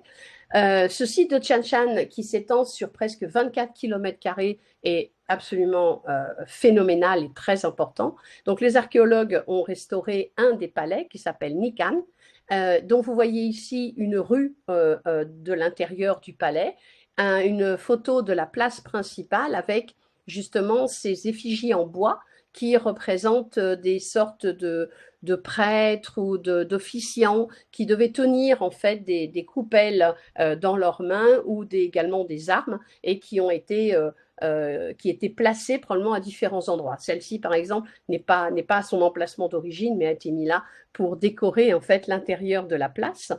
Et on a des petits lieux beaucoup plus intimes qu'on appelle des audiencias, qui sont comme des petites places individuelles avec des temples qui ont des formes en U. Vous voyez à droite, par exemple, c'est des petites niches, et ce temple avec une forme en U était un lieu à caractère cérémoniel. Ces audiencias, au début, on pensait que c'était des lieux plutôt administratifs, qui servaient à collecter des taxes, à stocker du matériel. Et on s'aperçoit qu'en fait, c'était sûrement beaucoup plus cérémoniel. Les Chimu vont avoir une céramique, vous le voyez devant, une céramique noire. Alors, elle est très facile à identifier parce que dès qu'on tombe sur une céramique noire, eh bien, on sait que ça appartient à la culture Chimu. Donc, elle est aussi moins spectaculaire que celle des moche, mais elle est aussi remarquablement bien réalisée. Et on a un art du bois aussi qui est très important. Regardez ces effigies de petits personnages qui portent des sortes de coupelles dans les mains, qui semblent présenter ces coupelles. Et ces personnages, on va en trouver en fait dans des maquettes, en miniature ou alors des grandes statues. Et l'art de l'orfèvrerie, alors les Chimu héritent ça des Lambayeke, un art de l'orfèvrerie extraordinaire. Regardez les couronnes, les boucles d'oreilles, les pectoraux, avec les incrustations d'émeraudes, des incrustations de perles, des incrustations de coquillages que l'on va retrouver, et qui étaient bien sûr le propre des personnages importants, des dignitaires et des prêtres. Voilà une parure, par exemple, qui était présente aussi à la Cité de l'Architecture à Paris, où on a la couronne, on a les énormes boucles d'oreilles, un énorme collier et un pectoral, regardez, absolument flamboyant, et des objets de prestige, tels que ce vase qu'on appelle un quero, qui est un vase qui part en s'évasant vers le haut, qui était entièrement décoré et sculpté, avec ce personnage aussi aux yeux étirés, qui est hérité en fait de la culture lambayeke. Donc toutes ces cultures se sont développées principalement, comme je viens de vous le dire, dans le nord de Lima, mais par exemple à l'époque Moche, entre le début de l'ère chrétienne et 800 de notre ère, eh bien on a une contrepartie dans le sud de Lima, qui est la culture Paracas Nazca. Donc voilà ici la baie de Paracas actuelle, qui est en fait maintenant une baie où il y a beaucoup de pêcheurs qui viennent pêcher dans les eaux du Pacifique. Et depuis les années 1940, eh bien, on a mis en évidence des dépôts funéraires. Regardez ici, ce qu'on appelle des tombes à puits, puisque c'est un puits creusé dans le sol sur 2-3 mètres de profondeur, qui débouche dans une cavité, dans une chambre avec une voûte, et dans laquelle on va trouver des paquets funéraires. C'est-à-dire que le corps humain était placé en position fétale et on entourait avec des tissus, on entourait pour former, regardez à gauche, des énormes paquets funéraires. Cette culture est datée de 600 avant Jésus-Christ à 200 de notre ère, ce qui veut dire qu'elle est contemporaine de la fin des Chavines. Et d'ailleurs, dans beaucoup de tissus, en fait, on sent l'influence de Chavine. Donc, je vous disais que Chavine était une culture panandine. Eh bien, on en a la preuve avec cette présence à presque 1000 km au sud, dans la région de Paracas. En fait, voilà à quoi ressemblait le paquet funéraire. Hein. Si on commence à le dépioter, eh bien, c'est des couches de tissu. Et au milieu, on a le corps qui est en position fétale, disposé dans un petit panier. Et chaque couche est composée en fait de tissus qui sont tous plus merveilleux les uns que les autres, réalisés, regardez, avec des couleurs incroyables, qui mesurent jusqu'à 4-5 mètres de longueur sur 2 mètres de largeur, et on entourait donc le corps de l'individu. Alors, il y a toute une iconographie, bien sûr, qui vient se présenter sur ces tissus, qui évoque des concepts religieux, des actes sacrificiels, des histoires mythologiques, et que l'on va trouver tissés avec, à l'époque, on utilisait jusqu'à 150 couleurs différentes. De toutes ces couleurs, il y en a quelques-unes dont on ne connaît pas l'origine et qui n'ont pas été récupérées plus tard par la culture qui va suivre la culture Paracas, qui est celle des Nazca, qui vont exceller aussi dans l'art du textile, mais il y a entre les deux un petit creux qui se crée, puisqu'il y a certaines connaissances, certaines pratiques qui ne seront pas passées à la postérité. Toujours est-il qu'on a des personnages, regardez, qui tiennent des petites têtes coupées dans leurs mains. Vous voyez le personnage à gauche, il a une tête à l'envers. Le bleu, c'est les cheveux, et on voit que la tête regarde vers le haut. Et puis, sur son pectoral, il a plein de petites têtes aussi qui sont coupées. Il en a en bas de la jupette. Le personnage de droite, souffle dans une flûte de pan. Il tient un éventail à la main. Et on a également, hormis ces grands tissus, des vêtements, comme cette tunique, par exemple, qui devait être portée, qui n'a peut-être jamais été portée en réalité parce qu'elle a été pliée et déposée à l'intérieur du paquet funéraire. Regardez de magnifiques tissages qui reproduisent tout autour des petits personnages dont on a l'impression, regardez le détail ici, qui sont en train de voler. Vous voyez, ils sont un peu comme si le corps était désossé, tout mou, avec les jambes comme ça qui repartent vers l'arrière. Et ce petit personnage tient dans la main un toumi. Il a dans son autre main aussi une sorte de bâton. Et vous voyez que sa tête, en fait, est désolidarisée de son corps. Et il y a une petite tache noire au niveau du cou qui montre que la tête a été sectionnée. Donc, on est bien devant une représentation de sacrifice humain et de décapitation. Les Paracas vont nous donner des céramiques aussi assez amusantes avec un personnage qu'on appelle l'être oculé, la divinité aux grands yeux, on va dire, que l'on voit ici à gauche, qui est aussi moitié homme, moitié féline, qui n'existera que pendant l'époque Paracas, elle n'aura pas de pérennité plus tard. Mais le problème de la céramique de l'époque Paracas, c'est que l'on applique la décoration peinte après la cuisson, donc en post-coction. Et malheureusement, beaucoup de cette décoration, du coup, s'est écaillée au cours du temps et ne nous est pas parvenue. Paracas ne disparaît pas, mais cette culture va changer, va évoluer. Et à partir du début de l'ère chrétienne, eh bien, apparaît la culture Nazca. Et la culture Nazca, alors, contrairement à Paracas, les Paracas n'avaient pas de centre cérémoniel important. On a trouvé des traces de quelques centres cérémoniels, mais on ne les connaît pas très très bien encore, et on n'a pas de lieu qui va fédérer en fait toute la culture. À partir du début de l'ère chrétienne, on a un grand centre cérémoniel qui s'appelle Cahuachi, dont vous voyez ici une reproduction de ce qui pouvait être le centre à l'époque de son apogée. Et regardez la grande pyramide actuelle de Kawachi, qui est vraiment alors spectaculaire parce qu'on est en plein désert, hein, sur le bord d'une petite rivière. Et on a ces monticules et ces pyramides qui apparaissent devant nous avec, regardez, ces degrés très particuliers. Et ce site de Kawachi, donc, qui est absolument spectaculaire et dans lequel on a retrouvé, alors qui est fouillé depuis maintenant 40 ans par un archéologue italien, dans lequel on a retrouvé de nombreux dépôts funéraires, beaucoup de caches cérémonielles. Et regardez la céramique de l'époque Nazca. Là, on change la technique, c'est-à-dire qu'on va peindre avant la cuisson. Donc, du coup, les couleurs, eh bien, elles sont toujours présentes. Et on a des personnages à droite. Regardez cette femme qui tient des sortes de tubercules dans les mains. Et à gauche, vous avez une représentation d'un orque, d'une baleine tueuse, qui est très importante dans la culture Nazca, qui est liée aussi souvent à des sacrifices humains. Mais c'est surtout la figure de ce qu'on a appelé le chat monstrueux, qui est omniprésent et lié aux cérémonies d'offrande et des cérémonies sacrificielles. Vous voyez un chat avec les moustaches, avec une langue, et par exemple la photo de droite, si vous regardez bien, au bout de la langue, on a une petite tête en arrondi jaune, et on a des petits points rouges autour de la langue qui sont des gouttes de sang. Donc ce chat monstrueux est le patron du sacrifice, tout comme Ayapaek chez les Moche était aussi le patron du sacrifice. Et on a retrouvé, grâce à la sécheresse du désert, beaucoup de corps intacts qui avaient été séchés naturellement par le sable. Et on a retrouvé beaucoup de têtes qu'on qualifie de têtes trophées. Vous voyez cette tête en haut à gauche, eh bien en fait c'est le résultat d'une décapitation où on a fermé la bouche, fermé les yeux, on a fait un petit trou dans la boîte crânienne, puis on passe une corde en fait par l'intérieur avec un nœud et ça sert d'attache. Donc on peut porter comme ça la petite tête, c'est très chic de se balader avec la petite tête au bout de la corde. Et puis l'autre caractéristique de cette population guerrière, c'est que l'on a déformé les crânes. Regardez à droite, les crânes, alors on les a déformés vraiment de façon très intense. Cette déformation de crâne, on la connaît très bien parce qu'elle se pratique encore à l'heure actuelle dans les populations amazoniennes et on sait que le crâne peut être déformé très tôt, au moment où la boîte crânienne de l'enfant n'est pas encore solidifiée et que ça n'a pas de conséquences sur le développement du cerveau et sur les valeurs cognitives.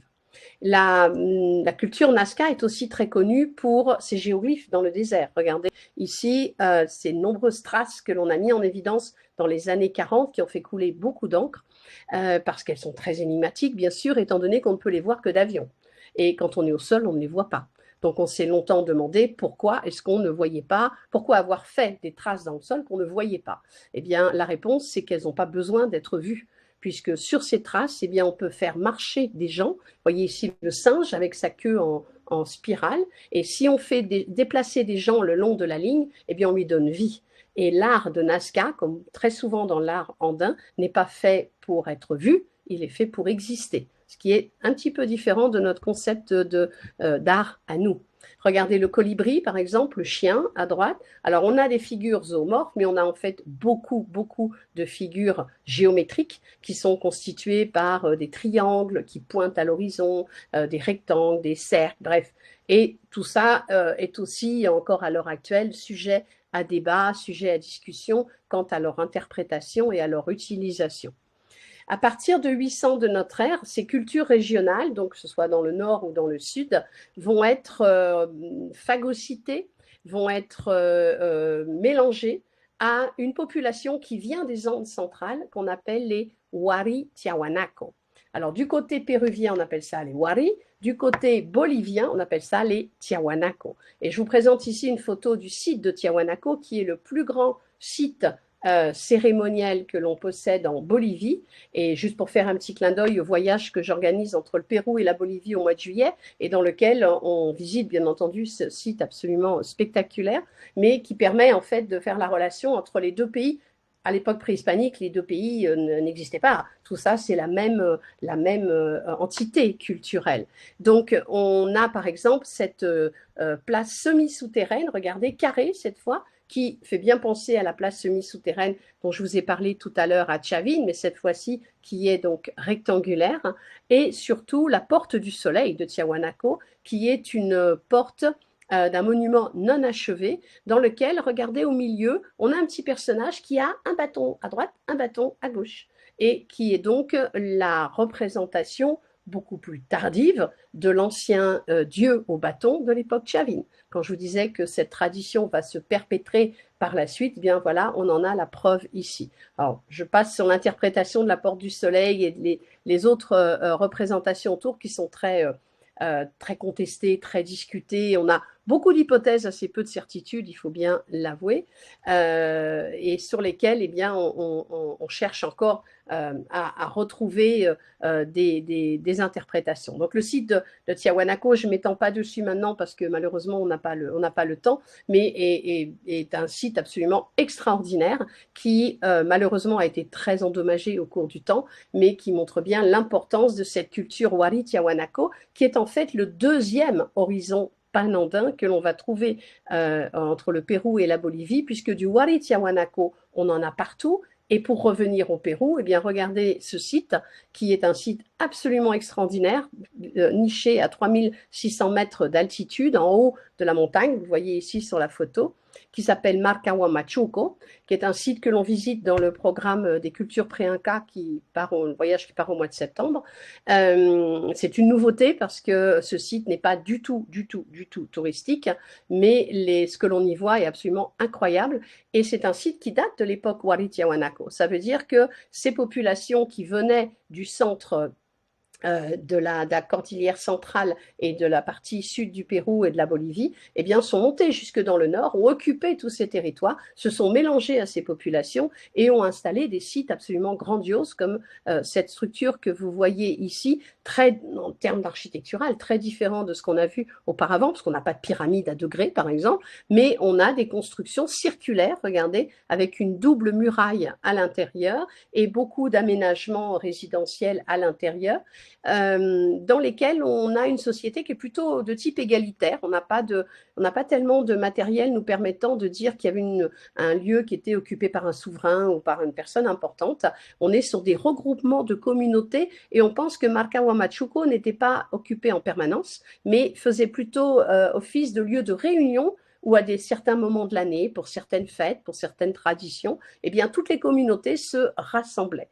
Mais on est bien à une époque Wari, où effectivement cette culture va dominer l'ensemble du monde péruvien et bolivien. Regardez les céramiques de l'époque qui sont beaucoup plus géométriques, beaucoup plus stylisées, beaucoup plus rigides dans les caractères qu'elles vont présenter. Vous voyez, les petits visages sont très, très stylisés. On a des éléments iconographiques qui sont géométrisés à tel point qu'on en perd en fait le motif d'origine. Par contre, on retrouve cette forme de quero, donc de vase légèrement évasé que je vous ai montré tout à l'heure en or. Et donc, on a un style qui est très différent des époques précédentes, mais un mode d'organisation religieux et des croyances qui, elles, sont les mêmes. Et les Wari Tiahuanaco ont des cultes aux ancêtres qui sont très importants, qui remontent à des époques très anciennes depuis Chavin et qui sera repris plus tard par les Incas. Lorsque l'on va du côté dans la région de Cusco, il y a un grand site Wari qui s'appelle Piquillacta. Et ce site, regardez, nous montre une superficie de construction vraiment très importante avec des murs et un découpage en fait, une sorte de cadastre très rectiligne du site de Piquillacta. Malheureusement, le site a été très pillé, très endommagé et on va trouver des portes. Regardez, la photo en bas vous montre une porte avec différents degrés de terrasse. Et on a des ouvertures, enfin une ouverture que vous voyez là, qui laissait passer les gens, et à droite, une ouverture plus large qui laissait passer les convois de lamas. Et cette porte-là, c'est ni plus ni moins la porte d'entrée à Cusco.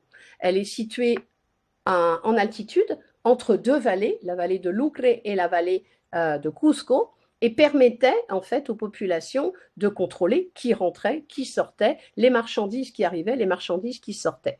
Donc il faut comprendre que tout ce territoire en fait était occupé par les Wari Tiahuanaco avant l'arrivée des Incas. Et quand les Incas arrivent sur ces terres, du moins prennent le pouvoir sur ces terres, ils vont récupérer ces traditions Wari Tiahuanaco qui elles-mêmes sont reliées aux cultures dont je viens de vous parler. Et c'est de cette façon-là que les Incas vont récupérer toutes ces connaissances, toutes ces traditions un petit exemple, par exemple, les Chimú dont je vous ai parlé tout à l'heure. Je vous ai dit, les Incas vont aller conquérir les Chimú. Et lorsqu'ils vont voir que les Chimú excellent dans l'art de l'orfèvrerie, ben, ils vont dire aux Chimú, vous envoyez tous vos orfèvres à Cusco pour faire la même chose chez nous. Donc l'or, ce qu'on va appeler l'or des Incas, que les Espagnols vont largement piller, n'était pas réalisé par les Incas, mais par des orfèvres qui venaient de la côte et qui appartenaient à la culture Chimú. Donc les Wari Tiahuanaco vont exceller eux aussi dans l'art de l'orfèvrerie, de la métallurgie. Regardez ce joli coquillage spondylus qui est décoré avec un petit guerrier. À droite, l'art du textile est porté aussi à un point absolument incroyable. On a des petits bonnets avec des petits points de chaque côté. Les fils sont tellement denses qu'en fait on appelle ça du simili-velours. C'est-à-dire qu'on ne voit plus du tout la trame et on est sur une densité très, très, très importante de fils, mais avec des motifs extrêmement géométriques. Regardez ces fragments de tissu, de tunique que vous voyez ici à gauche en bas, où les personnages, les animaux, les objets sont en fait comme pixelisés, c'est-à-dire décomposés à un point géométrique phénoménal. Et on a un autre art qui est moins connu, que l'on trouvait déjà à l'époque Nazca, qui est l'art de la plumasserie. Regardez le petit chapeau en bas à droite. Les couleurs que vous voyez, ce n'est pas de la peinture, c'est des plumes.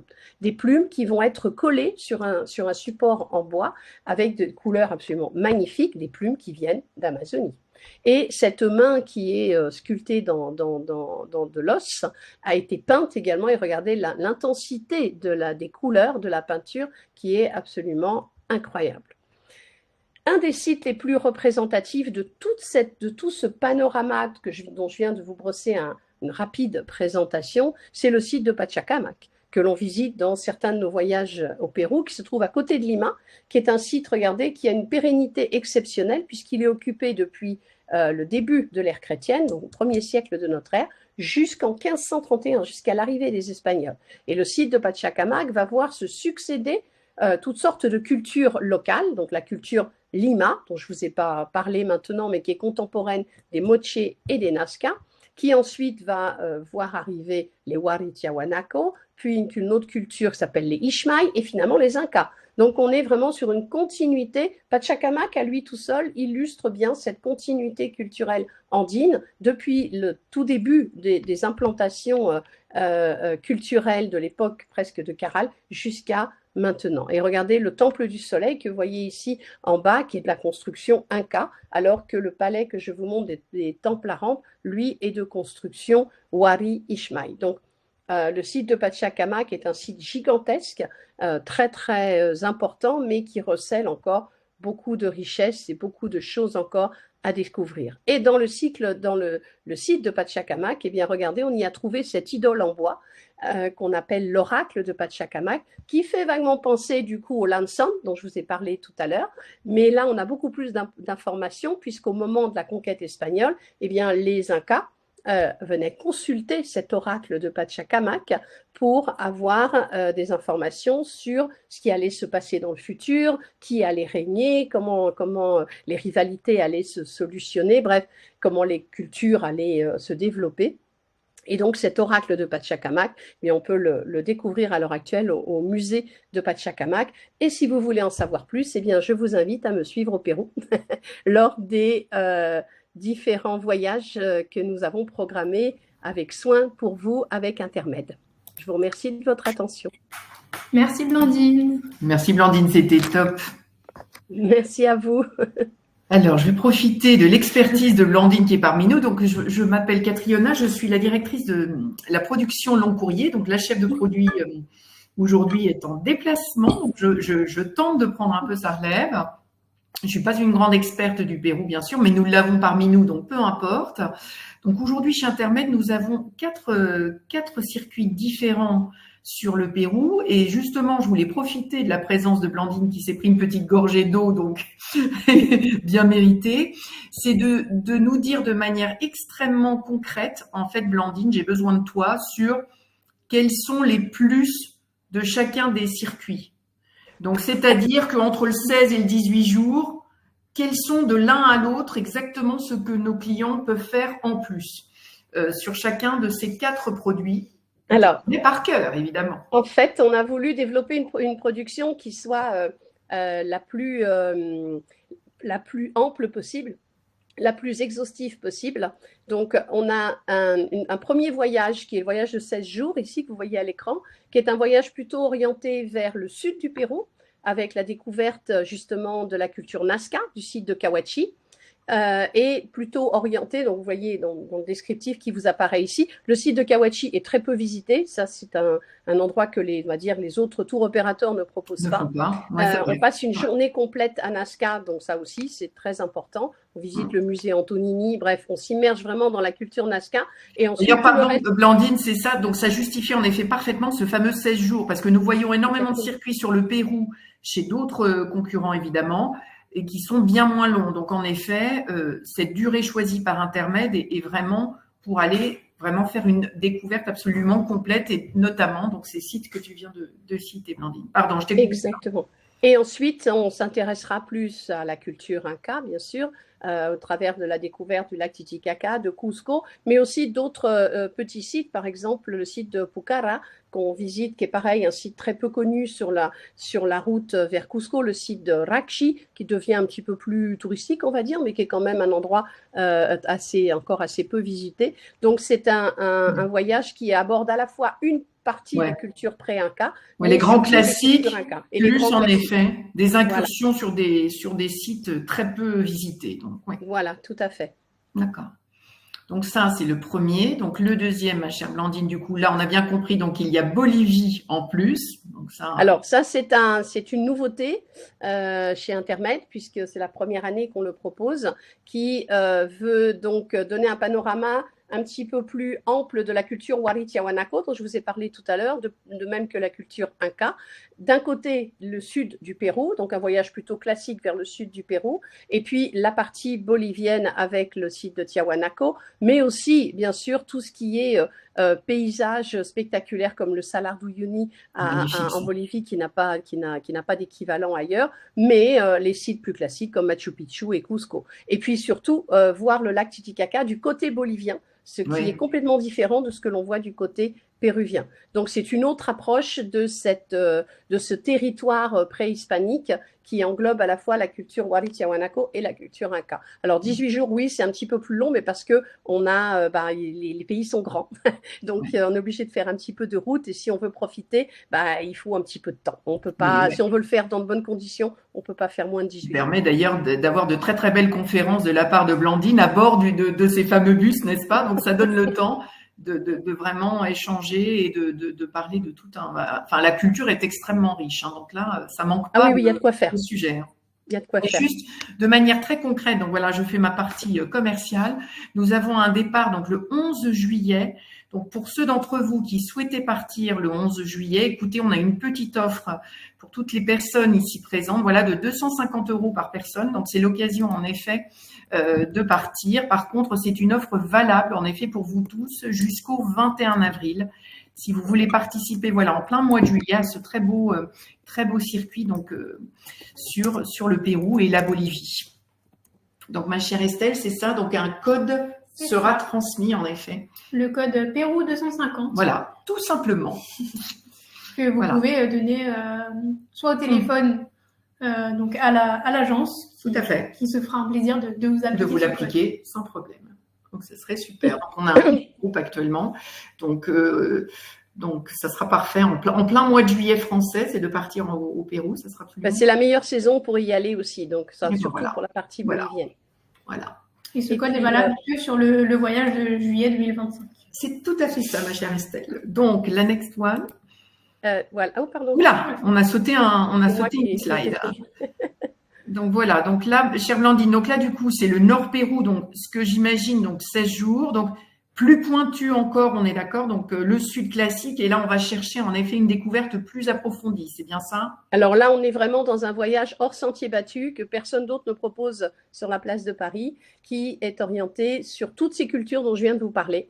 Depuis Caral jusqu'au Wari Tiahuanaco, donc qui va répertorier Chavin de Huántar, Cerro Sechin, bref, les musées les plus importants du Nord également. Donc là, on s'immerge vraiment dans toutes ces cultures pré-Inca. On ne parle quasiment effectivement pas des Incas parce qu'on n'est pas sur ce, thème-là, mais c'est une vraie découverte sur ces cultures qui sont encore très méconnues en France. Et des sites tout à fait inédits comme Vendaron, Caral, Chavin, voilà, qui font partie de cet itinéraire. Et Marcahuamachuco, dont je vous ai parlé tout à l'heure, qui est aussi une nouveauté qu'on a intégrée simplement depuis l'année dernière. Voilà, donc Blandine, merci. C'est juste en effet pour accompagner ce qui est aussi une nouveauté. Donc nous faisons une offre aussi. Donc nous avons 2 circuits, donc le précédent et celui-ci, où nous avons une offre de 250 € aussi par personne sur le départ du 8 septembre. Pour ceux d'entre vous qui êtes tentés par ce circuit, qui n'êtes peut-être pas disponibles cet été, donc et qui veulent faire cette découverte vraiment hors des sentiers battus de ce Nord Pérou, donc on a aussi cette offre qui s'applique jusqu'au 21 avril, donc avec le même code. Exactement. Et le dernier voyage. Voilà, donc là, ça doit être la totale, j'imagine, Blandine. Là, c'est la totale, c'est le voyage Civilisation millénaire, qui est programmé pour le mois de juin 2026. Ce voyage-là, c'est un voyage nord-sud. Donc, c'est un combiné à la fois des cultures pré-Inca et des cultures Inca. Donc ça, c'est pour tous ceux qui voudraient faire un peu tout ça dans un même voyage. Donc, forcément, il y a un petit peu moins de choses au nord, un petit peu moins de choses au sud, mais c'est quand même c'est quand même un voyage de 18 jours aussi. Et vous avez un panorama quand même très complet de ces cultures pré-Inca dont je viens de vous parler, puisqu'on va à Caral, on va également à Chavin de Huántar. Donc, on a vraiment un programme extrêmement complet, un petit peu plus long, mais qui aborde tout. Et le sud classique avec Titicaca, Cusco, Machu Picchu. Voilà. Donc, c'est un ensemble très complet. Bon, c'est parfait. Je pense qu'on a tout couvert. Merci Blandine pour tout. Mais merci à vous. Qu'on parte. Je voyais quelqu'un qui parlait du contexte politique à l'heure actuelle. Faut savoir qu'au Pérou, pour l'instant, tout est calme. Il n'y a absolument aucun problème pour circuler. Il n'empêche que le monde politique est toujours un peu chamboulé. Mais enfin bon, on est en Amérique latine, ce n'est jamais que assez normal. Mais ce que je veux dire, c'est qu'il n'y a absolument aucun problème pour circuler dans toutes les régions que l'on propose dans ces voyages. Et de toute façon, s'il y avait des problèmes intermèdes... Oui, ne s'amuserait pas. On suit de manière très concrète, merci Blandine, oui, le site du ministère des Affaires étrangères de manière quotidienne. Donc, on ne programmerait jamais en effet un circuit qui serait soumis à une quelconque insécurité. Donc, il n'y a aucun souci de ce côté-là. Écoutez, s'il n'y a pas d'autres questions, j'en ai pas trouvé d'autres. Merci à vous tous d'être venus aussi nombreux. C'est un plaisir. Merci à vous. Oui, c'était un plaisir de vous présenter tout cela et j'espère vous revoir bientôt pour en savoir plus. Merci Blandine. Merci. Merci à vous. On va peut-être... Non, ce n'était pas une question. C'était un grand merci. D'accord. Merci Blandine. Merci. Merci, à bientôt. Merci. Bonne journée. Bonne journée. Bonne journée à tous.